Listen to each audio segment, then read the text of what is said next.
Hello दोस्तों, बिहार समाचार में आप सभी का स्वागत है। दोस्तों, आज के इस वीडियो में बिहार के तमाम बड़ी खबरें जो आपके लिए जरूरी है उसे देखेंगे। तो फटाफट से आप सभी इस वीडियो को एक प्यारा लाइक जरूर कर दे और आप बिहार के किस जिले में रहते हैं साथ ही हमें नीचे कमेंट करके जरूर बताएं। साथ ही आपके मन में अगर कोई भी सवाल हो तो आप हमें नीचे कमेंट करके जरूर पूछें।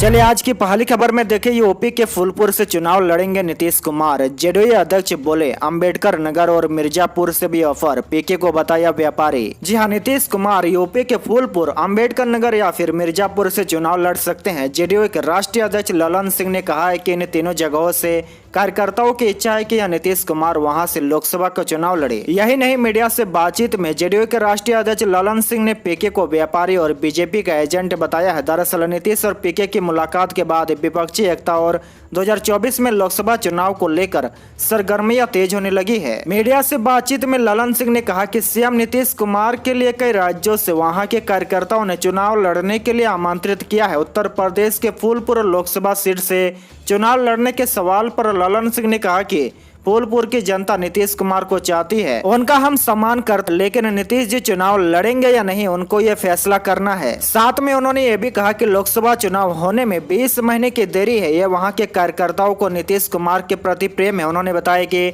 नीतीश कुमार को उत्तर प्रदेश में कई और सीट से भी चुनाव लड़ने का ऑफर आया है। अंबेडकर नगर से भी प्रस्ताव आया है, मिर्जापुर से भी प्रस्ताव आया है। अभी हम इस मामले पर कुछ नहीं कहेंगे, लेकिन इतना तय है कि उत्तर प्रदेश बड़ा राज्य है और अगर अखिलेश यादव और नीतीश कुमार मिल जाए तो माहौल पूरी तरह से बदल जाएगा।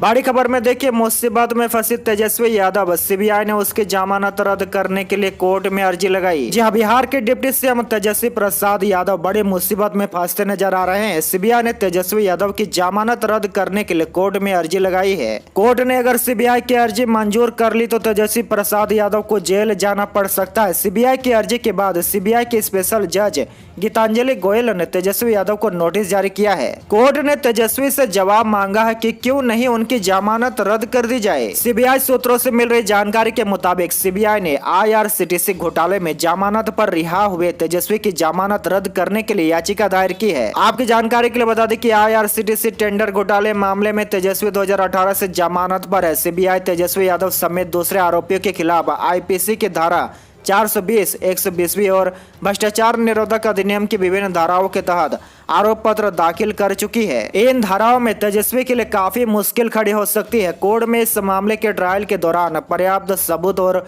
गवाह सामने आते हैं तो तेजस्वी यादव को 7 साल की सजा हो सकती है। फिलहाल 2018 से भी इस मामले में जमानत पर चल रहे हैं। दिल्ली की पटियाला हाउस कोर्ट ने आईआरसीटीसी घोटाले में तेजस्वी के साथ साथ उनकी मां राबड़ी देवी को जमानत दे दी थी। बड़ी खबर में देखिए, बिहार के पहले मेंटल हॉस्पिटल का सीएम नीतीश ने किया उद्घाटन, डिप्टी सीएम भी रहे मौजूद। जी हां, बिहार का पहला मेंटल हॉस्पिटल बनकर पूरी तरह से तैयार हो गया है। मुख्यमंत्री नीतीश कुमार ने कल शुक्रवार को भोजपुर जिले के कोइलवर मेंटल हॉस्पिटल का उद्घाटन किया। आपकी जानकारी के लिए बता दें कि यह राज्य भर में इकलौता मानसिक आरोग्यशाला होगा। सीएम नीतीश के साथ डिप्टी सीएम तेजस्वी यादव भी मौजूद रहे। इस हॉस्पिटल में कुल 272 बेड का निर्माण हुआ है जो तमिलनाडु की कंपनी द्वारा बनाया गया है। बड़ी खबर में देखिए, तेजस्वी ने मंच से कर दिया ऐलान, स्वास्थ्य विभाग में 60,000 लोगों को मिलेगी सरकारी नौकरी। जी हां, बिहार में नौकरी के इंतजार कर रहे युवाओं के लिए अच्छी खबर है। सरकार जल्द ही स्वास्थ्य विभाग में 60,000 पदों की नियुक्ति के लिए प्रक्रिया शुरू करने जा रही है। इस बात की जानकारी बिहार के डिप्टी सीएम और स्वास्थ्य मंत्री तेजस्वी यादव ने शुक्रवार को दी है। दरअसल मुख्यमंत्री नीतीश कुमार और डिप्टी सीएम तेजस्वी यादव बिहार के पहले मेंटल हॉस्पिटल उद्घाटन करने के लिए आरा पहुंचे थे। वहां आयोजित कार्यक्रम को संबोधित करते हुए तेजस्वी यादव ने कहा कि सरकार जल्द ही स्वास्थ्य विभाग में रिक्त पड़े पदों को भरेगी। तेजस्वी ने बताया कि फिलहाल 17,000 पदों के लिए विज्ञापन जारी कर दिया गया है और जल्द ही स्वास्थ्य विभाग में खाली पड़े 60,000 पदों की नियुक्ति की प्रक्रिया शुरू कर दी जाएगी। तेजस्वी ने बताया कि इस साल के अंत तक पब्लिक हेल्थ मैनेजमेंट कैडर का सृजन कर लिया जाएगा, जिसमें बिहार के युवाओं बेरोजगार को नौकरी के लिए अवसर मिलेंगे। वहीं हर वार्ड के लिए आशा कार्यकर्ताओं का चयन किया जाएगा। करीब 60,000 से अधिक रिक्तियों को भरने की कार्रवाई की जा रही है। स्वास्थ्य विभाग में जितनी भी रिक्तियां हैं उसे भरने की कार्रवाई की जा रही है। लगभग 17,000 पदों के लिए विज्ञापन निकाला जा चुका है। इस दौरान तेजस्वी यादव ने ड्यूटी पर मौजूद नहीं रहने वाले डॉक्टरों और स्वास्थ्य कर्मियों को चेतावनी भी दी। उन्होंने कहा कि डॉक्टर अस्पताल नहीं जाएंगे तो लोगों का इलाज कैसे होगा। उन्होंने यह भी कहा कि कुछ ऐसे डॉक्टर भी है जो सालों साल अनुपस्थित रहते हैं। तेजस्वी ने कहा कि बिहार में अब गरीबों की सरकार, इसलिए लापरवाही बर्दाश्त नहीं की जाएगी।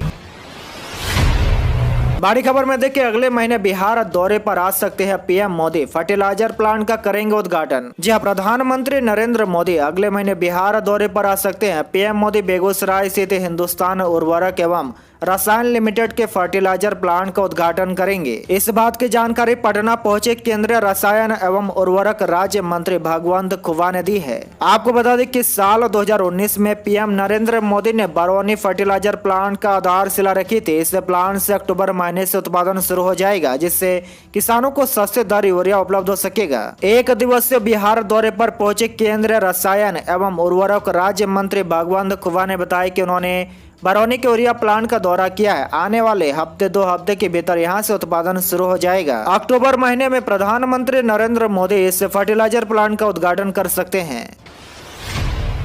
बड़ी खबर में देखिए, बिहार में अगले कुछ दिनों तक बारिश रहेगा मेहरबान। मौसम विभाग ने 25 जिलों में किया वज्रपात का अलर्ट। जी हां, बिहार में इन दिनों मौसम का मिजाज बदला हुआ है। प्रतिदिन झमाझम बारिश हो रही है। वहीं मौसम विभाग ने अगले 24 घंटे के लिए उत्तर बिहार के कुछ जिलों में बरसात होने के आसार जताए हैं।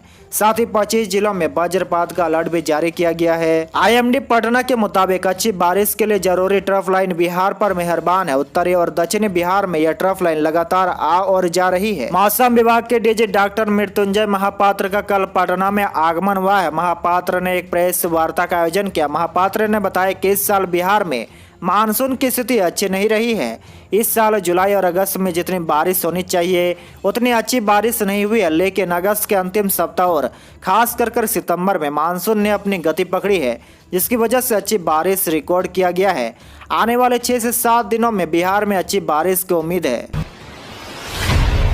बड़ी खबर में देखिए, जिस भवन को उद्घाटन करने पहुंचे सीएम, वहां 2 रिबन लगे थे। बीजेपी बोले इसीलिए नीतीश कहलाते हैं रबड़ स्टैम्प मुख्यमंत्री। जी हां, भाजपा प्रदेश अध्यक्ष संजय जायसवाल ने एक बार फिर से मुख्यमंत्री नीतीश कुमार पर हमला बोला है। शनिवार को संजय जायसवाल ने फेसबुक पर एक पोस्ट शेयर कर लिखा है कि जदयू के राष्ट्रीय अध्यक्ष ललन सिंह जी माननीय नीतीश जी को फूलपुर से लोकसभा का चुनाव लड़वा रहे हैं। वैसे तो माननीय जी की इतनी हिम्मत नहीं है कि वह नालंदा से बाहर बिहार में कहीं भी चुनाव लड़ सके, लेकिन अगर प्रधानमंत्री का सपना देख रहे हैं तो फूलपुर से चुनाव लड़ना जरूर चाहिए। साथ ही अपने पोस्ट में संजय जायसवाल ने आगे लिखा कि वैसे भी बिहार में अब माननीय नीतीश जी की यह हैसियत रह गई कि जिस भवन को उद्घाटन करने वह जाते हैं वहां पर 2 उद्घाटन का रिबन लगा रहता है।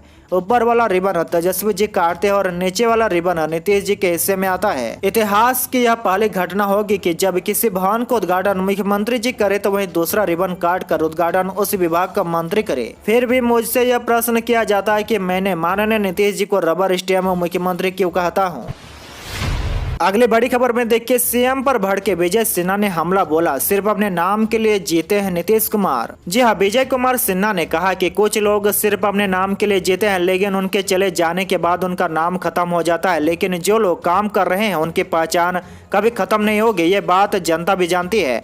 उन्होंने कहा कि अटल बिहारी वाजपेयी का काम सब दिख रहा है, लेकिन अभी बिहार के मुख्यमंत्री नीतीश कुमार ने अपने नाम के लिए विधायकों का भी नाम मिटा दिया है। बिहार के गुंडा राज को वह जनता राज कर रहे हैं। नेता प्रतिपक्ष ने कहा कि मुख्यमंत्री नीतीश कुमार बिहार में जातीय उन्माद फैलाने का काम कर रहे हैं। बीजेपी हमेशा बिहार के विकास के लिए संकल्पित है। उन्होंने कहा कि बिहार के विकास के लिए केंद्र सरकार ने 1.25 लाख करोड़ दिया और उसका बंदर बाट हुआ है। बिहार विधानसभा अध्यक्ष होने के नाते मैंने कई बार भ्रष्टाचार को रोकने के लिए कमेटी का गठन किया है। बिहार में जो भ्रष्ट लोगों की जामात है वह विशेष राज्य के नाम पर और पैसे कमाना चाहते हैं। बड़ी खबर में देखिए, सेंट्रल रेलवे ने 22 पदों पर निकाली है शिक्षकों की बहाली। जी हां, शिक्षक बनने के लिए इच्छुक उम्मीदवारों के लिए बड़ी खुशखबरी है। सेंट्रल रेलवे ने शिक्षक पद के लिए बहाली निकाली है, जिसके लिए इच्छुक और योग्य उम्मीदवार आवेदन कर सकते हैं। 22 पदों के लिए भर्तियां निकाली गई है। उम्मीदवार 4 अक्टूबर 2022 को वॉक इन इंटरव्यू में भाग ले सकते हैं। बता दें कि इस भर्ती अभियान में टीजीटी और पीआरटी को भी प्राथमिकता दी जाएगी, जिसमें पीजीटी के 6 पद को प्राथमिकता दी जाएगी। वहीं पीआरटी के 9 पद की बहाली इस भर्ती के द्वारा होने वाली है। विभाग ने जो जानकारी साझा किया है उसके मुताबिक इस भर्ती प्रक्रिया के द्वारा अलग अलग विषयों के शिक्षकों के पद की बहाली की जाएगी। भर्ती प्रक्रिया में अलग अलग पदों के लिए अलग अलग योग्यता रखी गई है। भूसावल मंडल में रेलवे स्कूल के लिए निकाली गई है भर्ती चयन कॉन्ट्रैक्ट के आधार पर होगी। इच्छुक उम्मीदवार की उम्र 18 से 65 साल के बीच होनी चाहिए।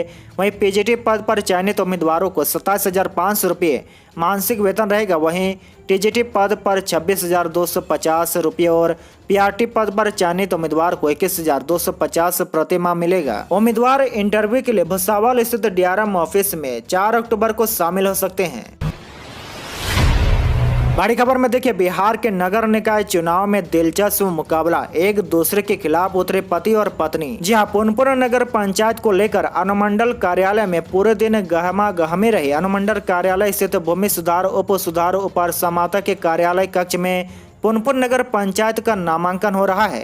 पुनपुन नगर पंचायत समूह के पार्षद पद के लिए पति और पत्नी आमने सामने हैं। शुक्रवार को दोनों ने अपने अपने समर्थक व प्रस्तावक के साथ भूमि सुधार उपसमाहर्ता के कार्यालय में नामांकन के लिए पहुंचे। मुख्य पार्षद के लिए पूनम कुमारी व उनके पति हेमंत रंजन कुमार के बीच होने वाले इस मुकाबले को लेकर लोगों के बीच तरह तरह की चर्चा है। इसी बीच नामांकन कर बाहर निकलने तक पूनम देवी व हेमंत रंजन किशोर अलग अलग अपने समर्थकों के साथ रहे और उनके समर्थक भी अलग अलग झंडों में थे। पति पत्नी एक ही पद मुख्य पार्षद के लिए चुनावी मैदान में आने से मुकाबला दिलचस्प होने की संभावना है। बड़ी खबर देखिए, बिहार में अब वकील बनना आसान नहीं। बिहार यूनिवर्सिटी में कड़ा हुआ लॉ में दाखिले का नियम, समझे एडमिशन की प्रक्रिया। जी हां, बिहार विश्वविद्यालय में अब लॉ में दाखिला संयुक्त प्रवेश परीक्षा के आधार पर होगी। विश्वविद्यालय प्रशासन इसकी तैयारी में जुट गया है। अगले सत्र 2023 से लॉ के लिए परीक्षा आयोजित की जाएगी। ऐसे में वकील बनना अब आसान नहीं रहेगा। पहले कॉलेज स्तर पर परीक्षा होती थी, जिसमें कंपटीशन कम था। संयुक्त प्रवेश परीक्षा में यह कड़ा हो जाएगा। इसमें पास करने वालों को ही एडमिशन हो पाएगा। उन्हें कम नंबर आने पर मनचाहा कॉलेज नहीं मिलेगा। परीक्षा नियंत्रक डॉक्टर संजय कुमार ने शुक्रवार को इसकी जानकारी देते हुए बताया कि बिहार विश्वविद्यालय के अंतर्गत लॉ के 3 कॉलेज संचालित होते हैं। तीनों कॉलेज मिलाकर 540 सीटें हैं। अभी सभी कॉलेज अपने स्तर से ही प्रवेश परीक्षा लेकर दाखिला लेते हैं। प्रवेश परीक्षा में पास करने पर छात्रों का दाखिला लिया जाता है। 3 कॉलेज में 2 संबंध और 1 अंगीभूत इकाई है। परीक्षा विभाग के अनुसार बार काउंसलिंग से मान्यता आते ही संयुक्त प्रवेश परीक्षा की तैयारी शुरू हो जाएगी। बड़ी खबर, बिहार बोर्ड के परीक्षार्थी ध्यान दें, मैट्रिक इंटर परीक्षाओं के लिए 25 सितंबर तक भरे ऑनलाइन फॉर्म। जी हां, बिहार विद्यालय परीक्षा समिति के द्वारा मैट्रिक और इंटर वार्षिक परीक्षा 2023 में शामिल होने वाले छात्र छात्राओं का रजिस्ट्रेशन कार्ड और सूचीकरण कार्ड गुरुवार को जारी कर दिया गया है। इसके लिए बिहार बोर्ड के इंटर और मैट्रिक वार्षिक परीक्षा 2023 में शामिल होने के लिए परीक्षा फॉर्म भरने की तिथि भी जारी कर दी गई है। छात्र 16 सितंबर से 25 सितंबर तक फॉर्म भर सकते हैं। आपकी जानकारी के लिए बता दें कि 25 सितंबर तक ही छात्रों को निर्धारित परीक्षा शुल्क भी जमा करना होगा। इंटर वार्षिक परीक्षा 2021 से नई विषय योजना लागू है। इस योजना के तहत इंटर वार्षिक परीक्षा 2021-23 के लिए नामांकित, नियमित एवं स्वतंत्र कोटि के छात्र भी फॉर्म भर सकते हैं। इसके साथ इंटर वार्षिक परीक्षा 2022 में सफल परीक्षार्थियों अंकों को बेहतर करने के लिए भी इस बार भी आवेदन कर सकते हैं। साथ ही वैसे परीक्षार्थी जो इस इंटर परीक्षा 2021 में असफल हुए हैं या कंपार्टमेंट परीक्षा में फेल हुए हैं, वह भी इस आवेदन कर सकते हैं। बड़ी खबर देखिए, पाटलिपुत्र यूनिवर्सिटी का एकेडमिक कैलेंडर हुआ जारी। 15 मई 2023 तक यूजी फर्स्ट ईयर की परीक्षाएं होगी संपन्न। जी हां, पाटलिपुत्र यूनिवर्सिटी में स्नातक सामान्य और वोकेशनल कोर्सेज के सत्र को समय पर पूरा करने के लिए प्रक्रिया शुरू कर दी गई है, जिसको लेकर यूनिवर्सिटी की ओर से गुरुवार को एक एकेडमिक कैलेंडर भी जारी कर दिया गया है। साथ ही सभी कॉलेज, प्राचार्य और संबंधित स्नातक विभागों के अध्यक्षों को इस कैलेंडर के अनुसार कार्य करने को कहा गया है। जारी कैलेंडर के मुताबिक 15 मई 2023 तक फर्स्ट ईयर की परीक्षाओं को कर लिया जाएगा। आपकी जानकारी के लिए बता दें कि गुरुवार से स्नातक का सत्र भी चालू हो चुका है और पूरे सत्र के लिए एकेडमिक कैलेंडर कल ही जारी कर दिया गया है। फर्स्ट ईयर की कक्षाओं को 20 अप्रैल 2023 तक पूरा कर लिया जाएगा। वहीं 21 से 30 अप्रैल तक छात्राओं को एग्जाम की तैयारी करने के लिए लीव दिया जाएगा। इसके बाद 1 मई 2023 से परीक्षाएं शुरू हो जाएगी। हर हाल में 15 मई 2023 तक 3 वर्षों की पेंडिंग परीक्षाओं को संपन्न कर लिया जाएगा। वहीं 15 जुलाई 2023 तक सभी परीक्षाओं को रिजल्ट भी जारी कर दिया जाएगा और 17 जुलाई 2023 से अगला सत्र प्रारंभ हो जाएगा। बड़ी खबर, बिहार के गांवों में लगेगी 12.57 लाख सोलर स्ट्रीट लाइट, 5 जिलों से शुरुआत। मुख्यमंत्री ने कहा बाकी जिलों में यह काम जल्द पूरा होगा। जी हां, बिहार के गांवों में कुल 12,57,690 सोलर स्ट्रीट लाइट लगेंगे। इसे मुख्यमंत्री ग्रामीण सोलर स्ट्रीट लाइट योजना का नाम दिया गया है। मुख्यमंत्री नीतीश कुमार ने गुरुवार को 5 जिलों में इसकी शुरुआत की है। उनका कहना था कि हर हाल में इसका मेंटेनेंस हो, पंचायत के प्रतिनिधि अपने स्तर से विकास कार्यों का पूरा ध्यान रखें। उन्होंने लोगों को सावधान सतर्क रहने को कहा है। बोले आजकल बहुत उल्टा फुल्टा प्रचार प्रसार हो रहा है, आप लोग इधर उधर के चक्कर में नहीं पड़े, आपस में प्रेम भाईचारे का माहौल बनाए रखे। जहां जो कमी है उसकी सूचना अधिकारियों को दे, समस्याओं को अधिकारी दूर करते रहेंगे। उन्होंने कहा कि हम काम करने वाले लोग हैं, हम काम करते रहेंगे। हमने हर घर तक बिजली पहुंचा दी है, हर घर तक नल का जल भी पहुंचा दिया है, हर गांव टोले में पक्के गले नाले का निर्माण हुआ है, शिक्षा के क्षेत्र में भी कई काम हुए हैं। सभी जगह सोलर लाइट लग जाएगी तो लोगों को रात में अपने घरों में रोशनी के लिए बेवजह बिजली नहीं जलानी पड़ेगी, गांव रोशन होंगे। शुरुआती दौर में 5 जिलों में इसकी शुरुआती हो गई है। उन्होंने बाकी जिलों में यह काम जल्द पूरा करने को कहा है। बोले हमने महिलाओं, गरीब, गुरबों तथा सभी वर्गों के उत्थान के लिए काम किया है और आगे करते रहेंगे। बिहार का उत्थान हो रहा है।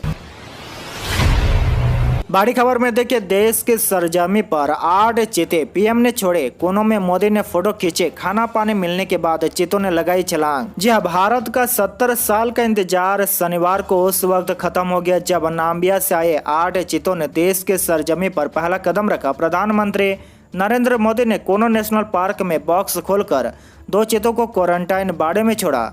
रिकॉर्डेड भाषण में पीएम मोदी ने चीते भेजने के लिए नाम्बिया का आभार माना है। पीएम मोदी ने लोगों से अपील की है कि अभी धैर्य रखें, चीतों को देखने नहीं आए, ये चीते मेहमान बनकर आए हैं, इस क्षेत्र से अनजान है, कोनो को ये अपना घर बना पाए इसके लिए इसको सहयोग देना होगा। बड़ी खबर देखिए, टॉपर फैक्ट्री कहे जाने वाला सिमुलतला आवासीय में 11वीं एडमिशन के लिए आवेदन शुरू, 26 से अंतिम तिथि। जी हां, बिहार विद्यालय परीक्षा समिति ने सिमुलतला आवासीय स्कूल जमुई के 11वीं में एडमिशन के लिए आवेदन तिथि जारी कर दी है। 11वीं में एडमिशन प्रवेश परीक्षा के आधार पर होगा। परीक्षा में शामिल होने के लिए स्टूडेंट 26 सितंबर तक ऑनलाइन आवेदन कर सकते हैं।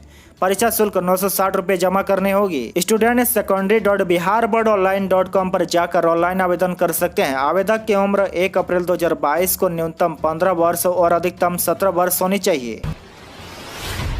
बड़ी खबर में देखिए, सीएम नीतीश को अधिकारियों का निर्देश, सभी आवेदकों को शीघ्र दे डीजल अनुदान। जी हां, मुख्यमंत्री नीतीश कुमार ने अधिकारियों को निर्देश दिया कि जितने भी किसानों ने आवेदन दिए हैं सभी को डीजल अनुदान शीघ्र उपलब्ध कराएं। उन्होंने कहा कि अभी तक 4,52,000 किसानों के खाते में 62 करोड़ 13 लाख का भुगतान डीजल अनुदान के रूप में किया गया है। खबर में देखिए, पीएम उम्मीदवार की तरह नीतीश का ऐलान, 2024 में गैर भाजपा सरकार बनने पर सभी पिछड़े राज्यों को मिलेगा विशेष दर्जा। जी हां, 2024 लोकसभा चुनाव की तैयारी की शुरुआत करते नजर आ रहे बिहार के मुख्यमंत्री नीतीश कुमार ने बड़ा ऐलान कर दिया है। उनका कहना है कि देश में गैर भाजपाई सरकार बनने पर सभी पिछड़े राज्यों को विशेष दर्जा दिया जाएगा। बिहार में नेशनल डेमोक्रेटिक अलायंस को लेकर अलग होकर नीतीश कुमार ने महागठबंधन के साथ जाने का फैसला किया था। इसके बाद से वे लगातार कांग्रेस के पूर्व अध्यक्ष राहुल गांधी, समाजवादी पार्टी के अखिलेश यादव समेत कई विपक्षी दलों के नेताओं से मुलाकात कर रहे हैं। बिहार में भाजपा को सत्तारूढ़ गठबंधन से बाहर करने के बाद ही अटकलें लगाई जा रही थी कि सीएम नीतीश कुमार प्रधानमंत्री पद के लिए दावेदारी पेश कर सकते हैं। हालांकि वह खुद इस बात को खंडन कर चुके हैं। खबर में देखिए, प्रतिपक्ष में 6 दिनों में 70 करोड़ का कारोबार, अब तक 3 लाख पिंडदानी आ चुके हैं गया। इस बार 300 करोड़ रुपए के बिजनेस की उम्मीद। जहां गया में प्रतिपक्ष मेले का आयोजन किया जा रहा है। इस दौरान बीते 6 दिनों में करीब 3 लाख पिंडदानी गया पहुंच चुके हैं। ऐसे में यहां अब तक करीब 70 करोड़ का कारोबार हो चुका है। साथ ही यह भी कहा जा रहा है कि अगर ऐसा ही रहा तो यह कारोबार 25 सितम्बर तक 300 करोड़ रुपए तक पहुँच सकता है। बड़ी खबर में देखिए, पटना जू को देश में मिला चौथा स्थान, नेशनल जू कॉन्फ्रेंस में जारी की गई MED की रिपोर्ट। जहां पटना शहर के संजय गांधी जैविक उद्यान को सेंट्रल जू अथॉरिटी की ओर से बड़े चिड़ियाघर की श्रेणी में देश में चौथा रैंक दिया गया है। सेंट्रल जू अथॉरिटी की प्रबंधन प्रभावशीलता मूल्यांकन रिपोर्ट 2022 में पटना जू को 74% स्कोर के साथ ही चौथा रैंक दिया गया है। खबर बिहार में 7वें चरण के शिक्षक नियोजन में होगा और देर। चुनाव आचार संहिता की वजह से लगेगा समय। 22 अक्टूबर के पहले प्रक्रिया शुरू करना मुश्किल। जी हाँ, बिहार में 7वें चरण के शिक्षक नियोजन का इंतजार और लंबा हो सकता है। नगरीय निकाय चुनाव की घोषणा के बाद अब 22 अक्टूबर तक चुनाव आचार संहिता लागू है। इसी वजह से 7वें चरण के शिक्षक बहाली में और विलम्ब हो सकता है। दरअसल शिक्षा विभाग चाहता है कि शिक्षक नियोजन से जुड़ी तमाम कमियों को दूर किया जाए। इसके लिए तैयार की गई है। साथ ही इसे वित्त विभाग को भेज दिया गया है। वहां से फाइनल आने के बाद कैबिनेट की स्वीकृति के लिए भेजा जाएगा। बिहार में 22 अक्टूबर तक चुनाव आचार संहिता लागू है। नगर निकाय महत्वपूर्ण नियोजन इकाई है और इसी का चुनाव होना है। हालांकि नई बहाली सेंट्रलाइज तरीके से ली जानी है। बड़ी खबर में देखिए, पटना के इस पंडाल में दिखेगा रावण वध का दृश्य। मां दुर्गा के साथ इन देवताओं का होगा दर्शन। जी हाँ, बिहार की राजधानी पटना स्थित कंकड़बाग कॉलोनी में भी दुर्गा पूजा का आयोजन कई जगहों पर किया जाता है, लेकिन इनमें सबसे अलग और आकर्षक पंडाल हनुमान नगर में आवास बोर्ड चौराहे के पास बनाया जाता है। इस बार यहाँ पंडाल में भगवान राम और लंकापति रावण के बीच युद्ध का दृश्य दिखेगा। भगवान राम द्वारा अहंकारी रावण के वध करने का दृश्य देखने को मिलेगा। पंडाल की ऊंचाई लगभग 70 फुट और चौड़ाई 45 फुट की होगी। आपको बता दें कि पंडाल का निर्माण पटना आर्ट कॉलेज के छात्र विपिन कुमार की टीम कर रही है। वही पंडाल को अंतिम रूप देने के लिए कोलकाता से कुछ कलाकारों को बुलाया गया है। आज के लिए बस इतना ही। इसी तरह बिहार के डेली न्यूज देखने के लिए आप हमारे चैनल को जरूर सब्सक्राइब करें।